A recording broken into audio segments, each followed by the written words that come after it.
കണ്ണൂർ കുറുവയിൽ മയക്കുമരുന്ന് വേട്ട. Kannur city police നടത്തിയ റെയ്ഡിൽ 24 ഗ്രാം MDMA പിടികൂടിയത്. 2 പ്രതികളെ അറസ്റ്റ് ചെയ്തു. വിൽപ്പനയ്ക്കായി കാറിൽ കൊണ്ടുവരികയായിരുന്ന മയക്കുമരുന്നാണ് കുറുവയിൽ വെച്ച് കണ്ണൂർ സിറ്റി പോലീസ് പിടികൂടിയത്. ദക്ഷിണ കർണാടകയിലെ മുഹമ്മദ് അസ്ഫാഖ്, ചാല കോയ്യോട് സ്വദേശി കെ ഫറാഷ് എന്നിവരെയാണ് സിറ്റി SI SM യൂനുസും സംഘവും അറസ്റ്റ് ചെയ്തത്. കുറുവയിൽ വാഹന പരിശോധനയ്ക്കിടെയാണ് സംഘം എത്തിയത്. കാർ പരിശോധിച്ചപ്പോൾ 24.04 ഗ്രാം MDMA കണ്ടെത്തി.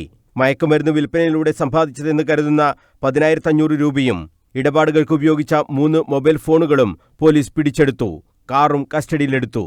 SI TM Shaj, ASI Muhammad, senior CPO Thajuddin, DANSAF team അംഗങ്ങൾ എന്നിവരും മയക്കുമരുന്ന് പിടികൂടിയ സംഘത്തിൽ ഉണ്ടായിരുന്നു. News bureau, Kannur.